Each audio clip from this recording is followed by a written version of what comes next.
In continuation with the previous video, today we will see interfacing of various sensors and actuators with different IoT boards.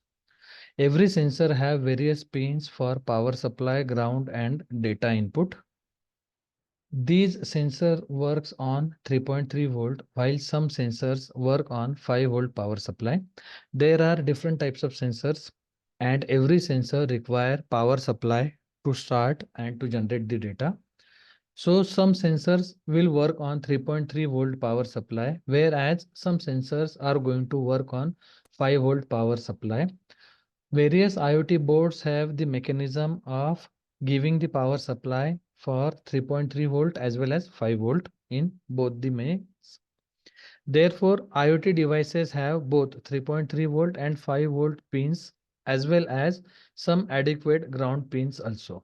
So every IoT device have some 3.3 volt pin, some 5 volt pins, and in proportion to these power supply pins, they have ground pins also on every IoT board. To interface sensors and actuators with IoT boards, we require jumper wires.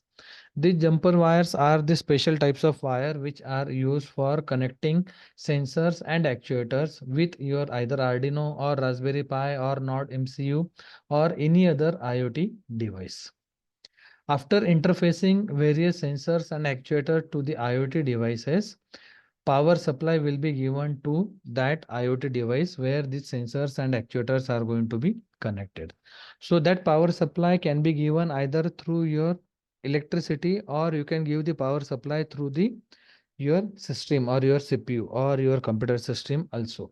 So after connecting your sensors and actuators, you always have to give the power supply to these IoT devices where your sensors and actuators have been connected.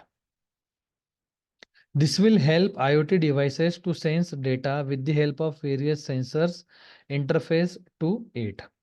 By giving the power supply to these IoT devices, your sensor will start working and it will start generating the data which are required for your interfacing purpose. So which sensors are there and what are various actuators that can be used in your IoT applications? So the sensors are, this is temperature and humidity sensor. We can call it as DHT11 or DHT22. Two types of DHT sensors are there. Then this is your gas sensor or gas detector sensor, that is your MQ5 sensor, which is responsible for detecting the gas like your LPG, CH4 or CO gases. Then there is ultrasonic sensor, which is known as HCSR04, which is going to detect the obstacle with the help of this cylinder. One is your transmitter and another is your receiver. Then this is your CMOS camera, which is connected to your IoT device and it will work as your camera with the help of your IoT device. This is PIR sensor, that is your passive infrared sensor, which will going to detect the human being or human motion in the nearby region of the sensor. This is rain detector sensor. The name itself suggests that this sensor is used to detect the rainfall and it is basically used mostly in agriculture based applications. This is fire detector sensor. Again, the name itself suggests that this type of sensor is used to detect the fire, and the application of this fire detector sensor nowadays is it can be seen in your malls, theaters or at big organizations where there can be the possibility of fire can be detected.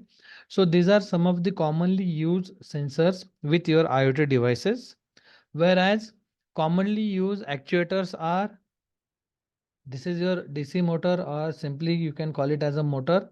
This motor is a mechanical device. We can see the output with the help of this actuator. So this is called as your one of the commonly used actuator, and second one is your relay.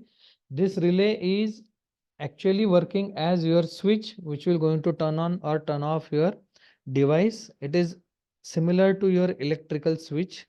That is your another actuator, commonly used actuator is relay. Interfacing various sensors and actuator will be like this. you can see that there is a sensor, or you can see that this is your water level detector sensor, or you can say it is your soil moisture sensor. This sensor is connected to your this Arduino board. This Arduino board is connected with your this sensor at these three different pin, that is your 3.3 volt pin, ground pin, and your data pin. Data pin is connected at A0, ground pin is connected at GND, and this data pin is connected to your 3.3 volt. In this way, these are the jumper wires that are required to connect your sensor with your Arduino board. Another example will be, this is Arduino board and we can connect this sensor to Arduino board like this.